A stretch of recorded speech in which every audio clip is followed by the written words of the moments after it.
Oke, 20 menit ke depan layar milik Bapak, silakan, Pak.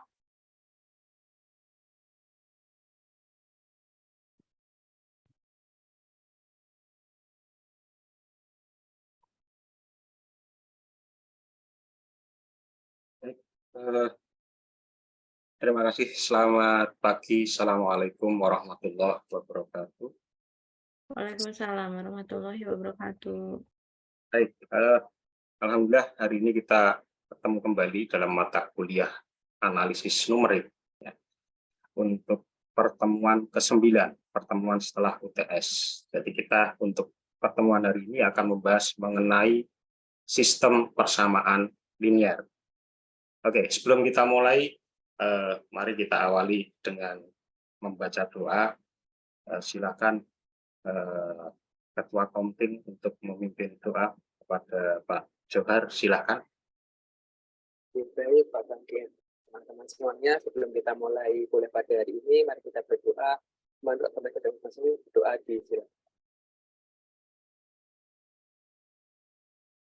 Selesai. Ampun, Pak. Ya, terima kasih Pak Johar. Untuk selanjutnya, sebelum kita memulai perkuliahan kita, sedikit saya ingin menampilkan video ya untuk kita untuk motivasi kita bersama sebelum kita melihat nanti seperti apa materi kita. Ini.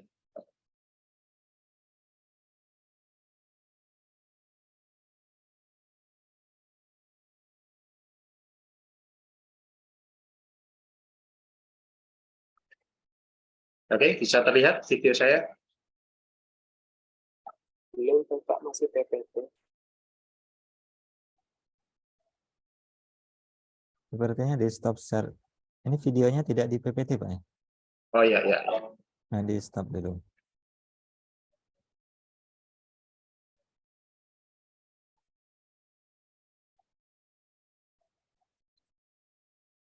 Sudahkah terlihat, Pak? Ya, sudah, mungkin dicentang suaranya ya, biar suaranya muncul ya. Share, untuk soundnya share juga.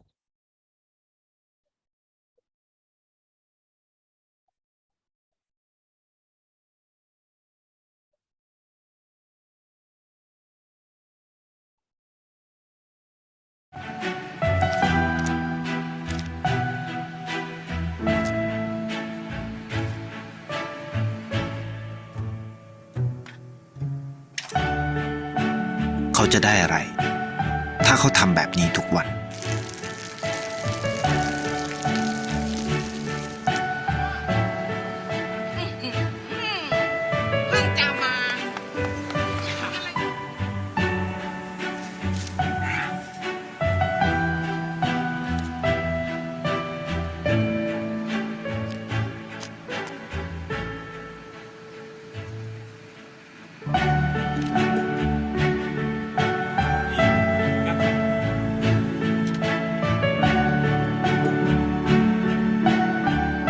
เขาจะไม่ได้อะไรเลย ไม่ได้รวยขึ้น ไม่ได้ออกทีวี ไม่มีใครรู้จัก ไม่ได้มีชื่อเสียงที่มากขึ้น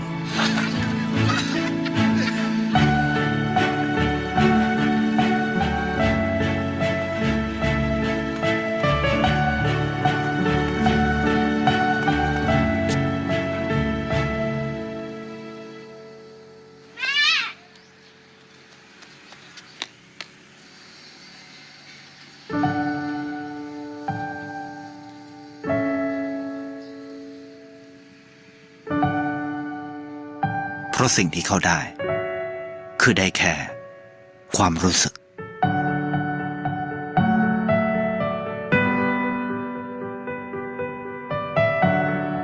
ได้เห็นความสุข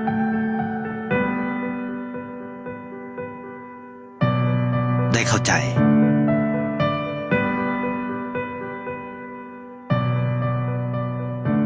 ได้ความรัก ได้ในสิ่งที่เงินซื้อไม่ได้ ได้โลกที่สวยงามกว่าเดิม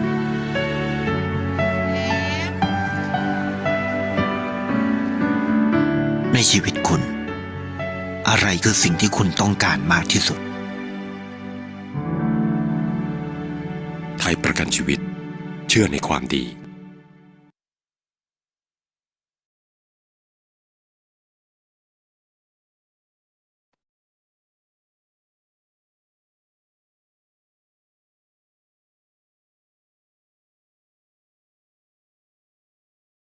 Baik.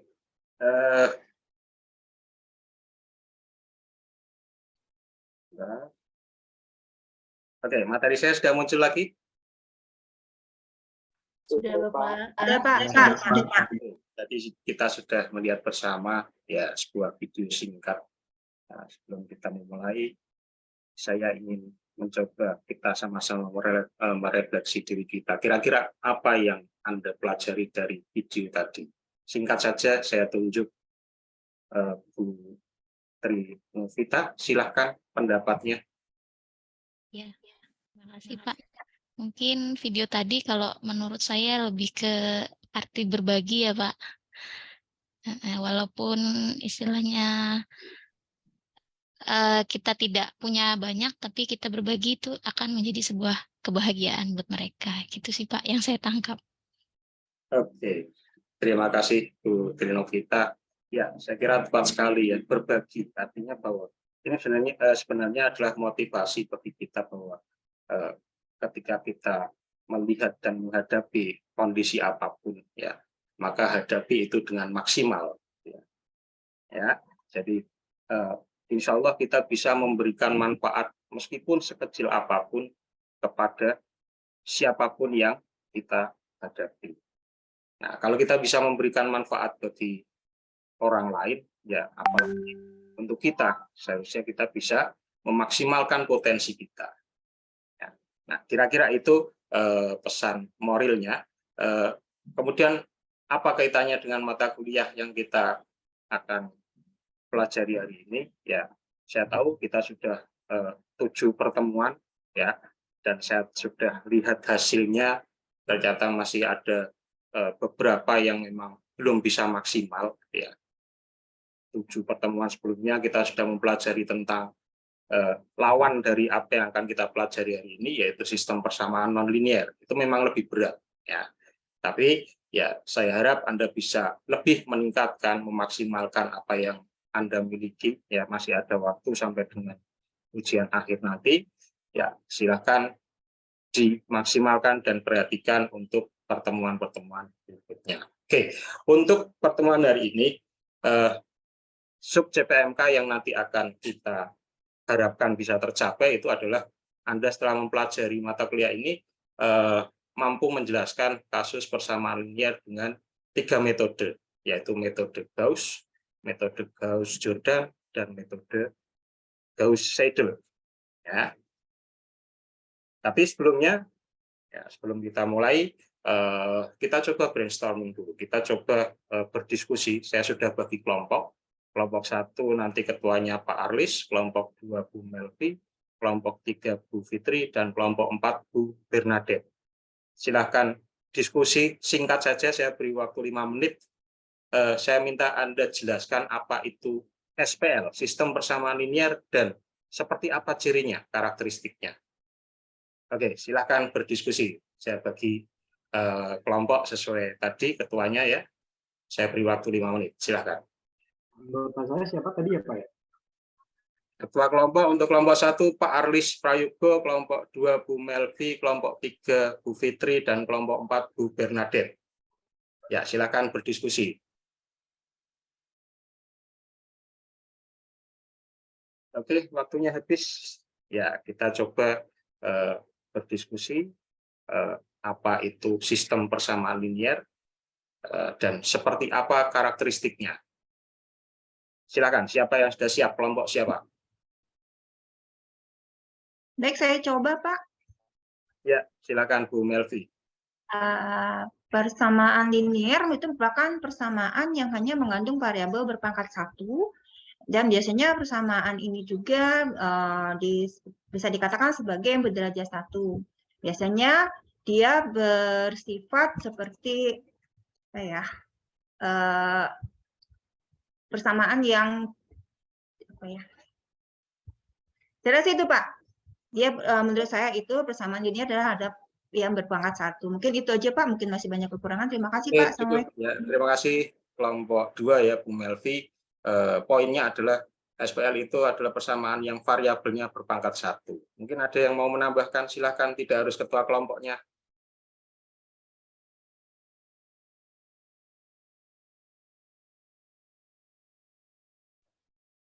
Izin Bapak menambahkan, Silakan. ya kalau Pak. menurut kelompok kami Bapak, sistem persamaan linier itu adalah sekumpulan persamaan linier yang terdiri dari beberapa variabel. Itu Bapak. Oke, ada tambahan satu kata kunci ya, yaitu sekumpulan. Jadi namanya sistem memang sekumpulan beberapa persamaan linier. Oke, sudah 2 poin kita ambil.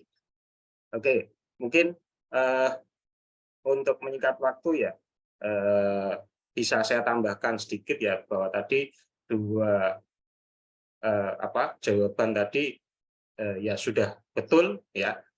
Terima kasih, kita beri aplaus atas jawaban dari ketua atau dari kelompok masing-masing tadi.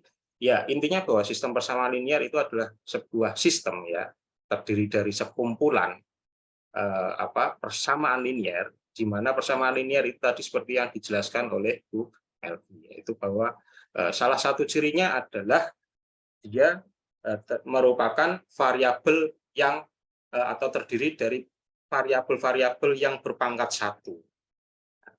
Jadi kalau dijabarkan secara sederhana mungkin seperti ini ya, serangkaian persamaan yang sukunya mengandung konstanta dan variabel tunggal ya. Sama seperti tadi yang dijelaskan Bu Melvi, jadi berpangkat 1 ya. Akan berbeda ketika nanti di salah satu variabelnya misalkan mengandung pangkat selain 1, itu sudah tidak linear.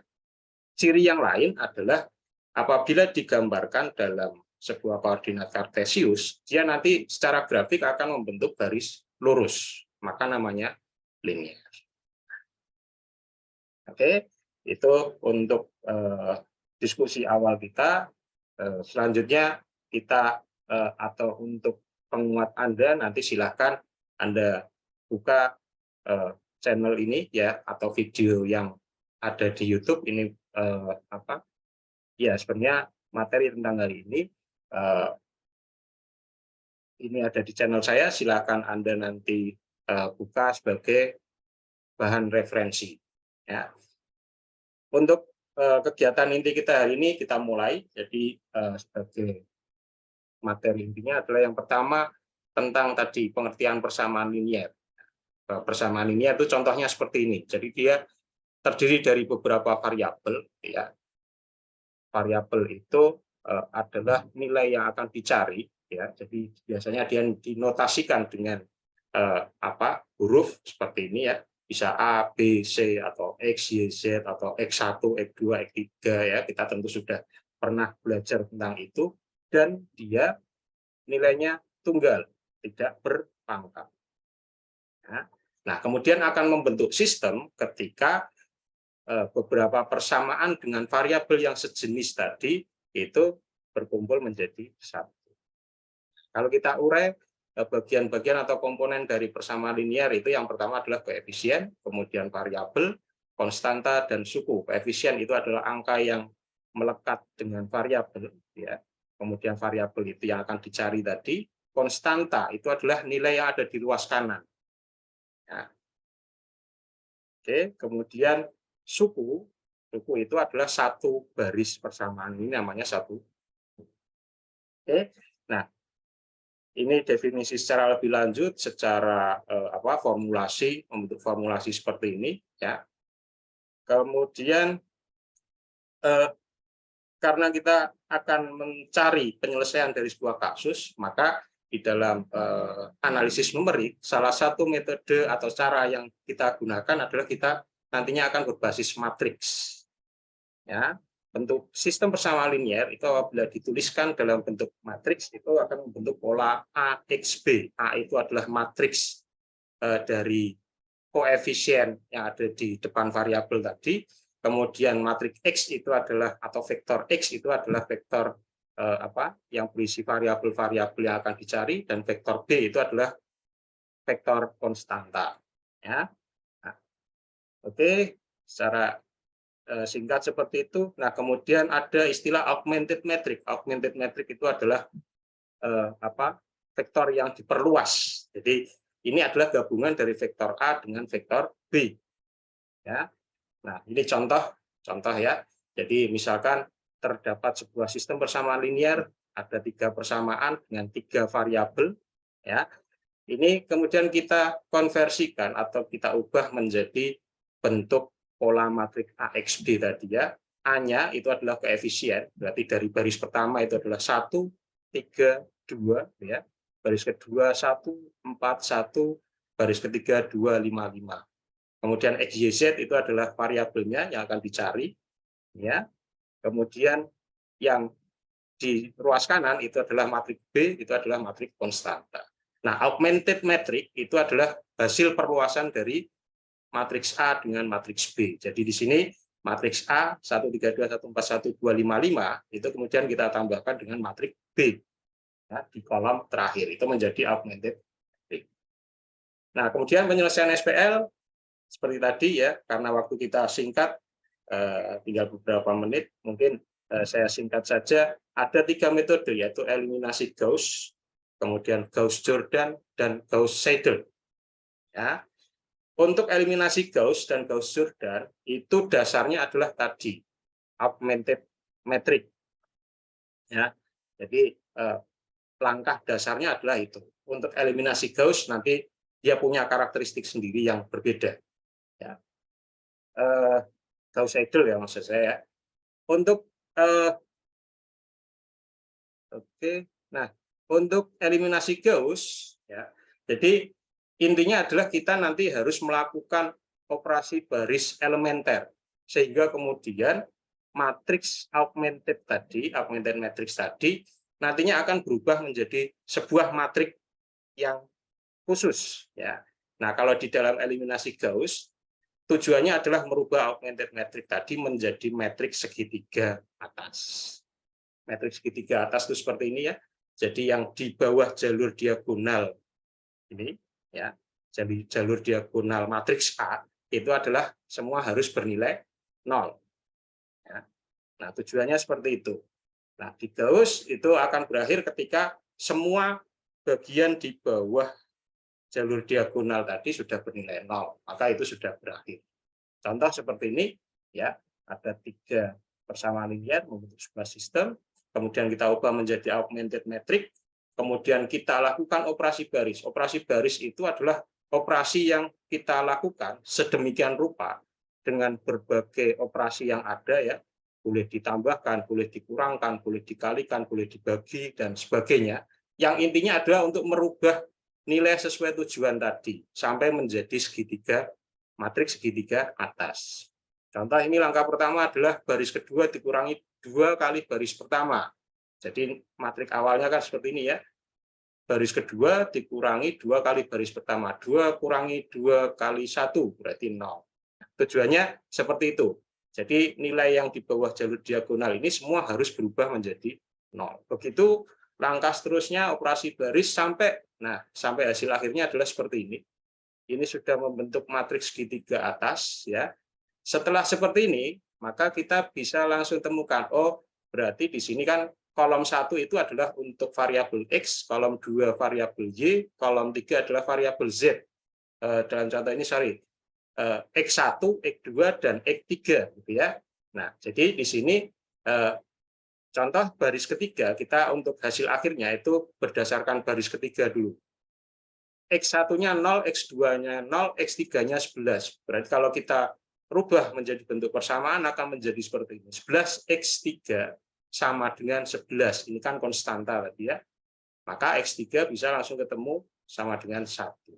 Dari X3 sama dengan 1, kemudian kita melangkah ke persamaan sebelumnya, persamaan kedua. Kita masukkan nilai X3 tadi ke persamaan yang kedua. Ini kan berarti min X2 dikurangi 3X3 ya, sama dengan min 5. Tadi nilai X3 sudah ketemu 1, kita proses, kita substitusi, ketemu X2 sama dengan 2, selanjutnya kita melangkah ke persamaan 1, ketemu X1 sama dengan 3. Ya. Nah, akan langsung ketemu. Kemudian Gauss-Jordan intinya sama, tetapi kita lanjutkan menjadi bentuk matriks diagonal seperti ini. Matriks diagonal itu semua di jalur diagonal harus bernilai 1, selain nilai di jalur diagonal semua bernilai 0. Nah, maka dia akan langsung ketemu. Contohnya seperti ini ya. Di hasil akhirnya, nah kita lihat ya. Jadi di sini membentuk matriks diagonal sudah langsung ketemu. X3 sama dengan 3, X2 atau Z sama dengan 3, Y sama dengan 2, X sama dengan 1. Ya. Nah, Gauss-Seidel ini agak berbeda karakteristiknya karena dia berbasis iterasi, jadi perulangan, ada proses dengan rumus dasar seperti ini. Ya. Syaratnya dia harus yang pertama itu memenuhi syarat dominan diagonal seperti ini ya. Nah, nanti akan kita bahas lebih lanjut. Oke, contohnya ini contoh yang tidak memenuhi dominan diagonal sehingga tidak bisa diselesaikan, dan ini contoh yang Waktunya habis, Pak. untuk bahan diskusi silahkan kerjakan tugas ini ya. Saya beri waktu 20 menit, kalau sudah silahkan nanti dikumpulkan dan kita diskusikan. Oke, silahkan dikerjakan. Terima kasih. Selamat pagi. Assalamualaikum warahmatullahi wabarakatuh. Waalaikumsalam warahmatullahi wabarakatuh. Ya, terima kasih Pak Bangkit. Sukses Pak, sukses membuat kita pusing. Baik, tetap bangkit ya walaupun pusing, Pak Bangkit. Ya, betul. Baik Pak Noe, silahkan Pak. Ya, luar biasa nih. Terima kasih Bu Neneng. Pak Bangkit, tepuk tangan yang meriah Bapak Ibu untuk Pak Bangkit Indarmawan. Luar biasa, namanya nih selalu bikin kita bangkit ini. Tinggal bangkitnya bangkit apa ya? Jangan dibahas. Baik, saya persilahkan terlebih dahulu ya untuk memberikan kritik. Ini Ibu Bernade ya. Silakan Bu Bernade. Baik Pak, terima kasih Pak. Kalau dari saya pribadi, izin monggo Pak sedikit Pak Bangkit, tambahan mungkin saran dari saya. Kalau untuk dari sisi apa namanya ya,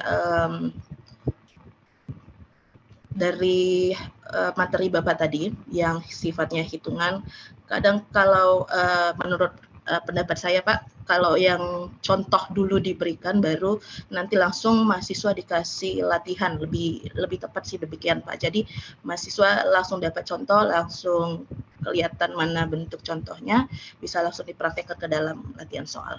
Saya rasa begitu saja Pak. Baik, terima kasih Bu Bernade. Diterima ya Pak Bangkit ya masukannya. Terima kasih Bu Bernade. Sama-sama Pak. Oke, baik Pak Bangkit, ini untuk pengelolaan kelasnya sudah bagus lah ya. Penguasaan materinya juga sudah bagus. Hanya memang tadi waktunya mungkin terlena nih. Memang dosen ini kalau udah ceramah agak terlena nih Pak. Terlena oleh waktu kalau udah ceramah. Lumayan panjang. Ya. Jadi harus sering-sering lihat waktu ya. Manajemen waktu itu penting Bapak Ibu ya. Karena saya juga kadang masih sering mengalami lupa ya kalau sudah namanya memberikan penguatan, akhirnya malah bukan penguatan, jadi ceramahan. Ya, panjang lebar. Tadi saya sudah siapkan alarmnya Pak, tapi lupa nekan. Di tengah baru nekan alarm. Oke, biasalah. Namanya manusia ini tempatnya lupa memang ya. Iya. Kemudian untuk medianya juga sudah bagus ya, ada media audiovisual, walaupun memang tadi videonya itu terpisah dari PowerPoint ya. Harapannya memang harus digabung ya di PowerPoint. Dan tadi langkah-langkah pembelajarannya juga sebenarnya sudah mengarah ke case method ya, karena tadi ada di akhir tadi ada penyelesaian masalah ya, masalah soal. Ini sudah terlihat lah case methodnya. Kemudian untuk video ya, video di awal tadi apersepsi. Saya ulangi sekali lagi ya Bapak Ibu, untuk video apersepsi itu video hadirkan video untuk mengarah ke profil ya. Jadi yang Pak Bangkit tadi videonya itu saya pikir tadi udah langsung ke orang penemu sistem persamaan linear tadi Pak. Video dadakan, Pak. Oh, video dadakan ini. Tapi tidak apa-apa lah, ini videonya sudah ada lah, memenuhi kan audio visual. Hanya memang videonya kalau bisa harapannya disesuaikan dengan materi ya Pak ya. Ya salah satu contoh misalnya coba dicari yang mendekati lah Pak, yang mendekati video terkait dengan penemu-penemu lah, penemu-penemu aljabar lah minimal ya. Pokoknya yang mendekati terkait dengan hitung-menghitung ini. Ya, hitung-menghitung. Apalagi di sini sistem persamaan linear ya. Jadi video apersepsi itu singkat aja lah Bapak Ibu ya, buat cari yang mengarah ke profil lulusan lah, orang-orang yang menjadi inspirasi ya, inspirasi kita sebagai dosen dan inspirasi bagi para mahasiswa sehingga mereka nanti mengarah ke oh ini ya nanti saya akan menjadi sosok ini gitu. Sehingga dengan adanya profil itu mereka akan termotivasi ya, termotivasi menjadi sosok tersebut. Sehingga nanti ketika diberikan kasus mereka akan sanggup karena ya berperan menjadi profil itu tadi ya. Jadi sub CPMK-nya sudah ada ya Pak Bangkit ya, di PowerPoint sudah ada. Dan itu yang kalau bisa dipertegas ya, dipertegas benar bahwa waktu apa namanya sub CPMK yang akan kita capai ini. Tadi sudah ada sub CPMK-nya. Kemudian tadi ada sudah mulai pembagian kelompok sudah ya. Kemudian ada namanya brainstorming ya. Cuma kalau bisa brainstorming ini jangan brainstorming Pak. Jadi brainstorming ini sumbang saran ya. Sumbang saran semua peserta harus memberikan saran. Ini tidak akan cukup nih waktunya. Jadi pilih aja diskusi biasa aja Pak. Jangan gunakan brainstorming.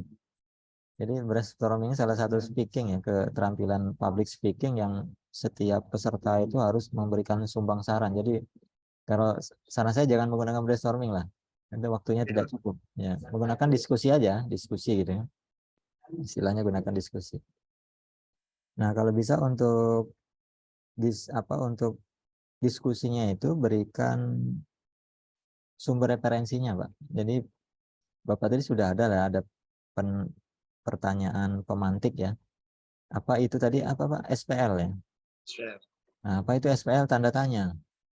Cuma Bapak tidak menyebutkan sumber referensinya, SPL-nya, itu tadi mungkin masukan dari Bu Bernade, mungkin lebih kepada misalnya sumber referensinya, misalnya oh dari buku nih, e-book ya, e-book tentang contoh-contoh gitu, contoh-contoh persamaan linear.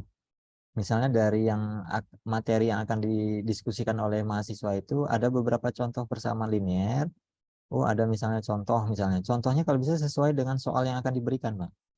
Soal Bapak tadi kan soal yang memang real ya, yang dihadapi oleh nanti menjadi sosok profil gitu ya, menyelesaikan masalah. Kalau bisa real sesuai dengan kalau Anda menjadi apa nih persamaan linear ini sebenarnya arahnya kemana nanti? Umum ya sebenarnya ya.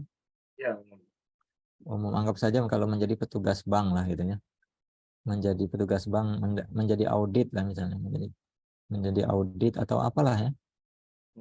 Ini profilnya jadi apa nanti Pak? Lulusan ini? Salah satunya audit. Nah, menjadi audit ya. Nah, menjadi auditor. Nah, jadi soalnya kalau bisa di soal itu menjadi auditor. Dan kemudian contoh yang akan contoh-contoh di awal pembelajaran itu contoh-contoh yang menjadi audit. Nah, contoh-contohnya misalnya bisa dari buku ya, bukunya yang e-book aja, dikasih tautannya. Nah, anak-anak silakan didiskusikan konsep tentang persamaan linear, dari link berikut misalnya, link e-book misalnya, link jurnal misalnya. Nah, di link tersebut mungkin ada contoh tentang persamaan linear, kemudian di bawahnya konsep persamaan linear. Oh, dari contoh di atas itu cara mencari persamaan linear seperti ini, akhirnya dapat disimpulkan persamaan linear adalah ini gitu ya. Tapi diawali dari contoh-contoh gitu. Contoh-contohnya jangan yang terlalu berat lah, contoh-contoh yang mudah-mudah dulu gitu kan. Kalau yang terlalu berat mungkin kita aja mungkin bingung ya, yang bukan eksak ya. Bu Neneng udah mulai pusing dah. Jadi memberikan contoh yang dari mudah ke yang sulit. Tadi sebenarnya sudah ya yang Bapak jelaskan tadi itu dari yang mudah ke yang sulit itu udah benar ya. Tapi kalau bisa ketika memberikan konsep diskusi konsep di awal tadi, dan mereka itu berikan referensinya ya. Nah, setelah itu mereka dapat pemahaman, walaupun mungkin pemahamannya yang seperti ini agak berat lah mahasiswa ya. Saya yakin agak berat. Akhirnya dari diskusi mereka bingung kan akhirnya. Nah, minimal tapi mereka udah tahu lah konsep SPL itu seperti apa gitu kan. Konsep SPL. Nah, anak-anak misalnya silakan didiskusikan hasil dari identifikasi tentang SPL tadi, oh ternyata SPL itu seperti ini, cara menghitungnya seperti ini, misal dari diskusi gitu ya. Tetapi mungkin anak-anak kayaknya masih bingung ya pada poin ini. Nah, sekarang Bapak berikan penguatan gitu. Nah, berikan penguatannya. Penguatan ini kalau bisa berikan beberapa alternatif konsep yang akan digunakan untuk menyelesaikan masalah, Pak. Kalau yang Pak Bangkit contohkan tadi kan itu masih yang umum lah saya lihat ya. Ini kali ini, kali ini, kali ini. Nah, ketika soal itu berubah. Soalnya sudah pada tokoh-tokoh itu kan. Ya, kalau rencana saya kan tadi yang di tugas slide paling akhir itu kan sudah berbentuk soal cerita, Pak. Kasus. Ya, maksudnya contoh yang Bapak berikan kalau bisa ya soal cerita juga gitu. Kalau nanti itu kan mempermudah ya. Kalau yang Bapak jelaskan bukan cerita, mereka malah bingung nanti. Kok beda dengan contoh yang Bapak berikan, konsep yang Bapak berikan gitu. Ya. Nah, nanti misalnya berikan 2 alternatif penyelesaian masalah. Kasusnya juga misalnya, oh ternyata kasus ini yang tepat dengan yang Bapak sampaikan yang contoh yang 1 misalnya. Contoh yang 2 tidak tepat. Jadi case method itu memberikan 2 alternatif lah minimal untuk menyelesaikan masalah yang Bapak berikan. Gitu. Itu masukan dari saya Pak Bangkit, untuk secara keseluruhan sudah mengarah ke case method ya, cuma hanya perbaikan. Saran saya Bapak Ibu, saran-saran ini nanti untuk menjadi acuan ya, langkah-langkah di kegiatan real teaching ya Bapak Ibu lakukan nanti, dengan materinya sama ini. Terima kasih Pak. Ya, saya kembalikan kepada Bu Neneng. Baik, terima kasih Pak Noy untuk masukan-masukannya, sudah dicatat ya Pak ya. Boleh silahkan untuk di stop recordingnya Pak.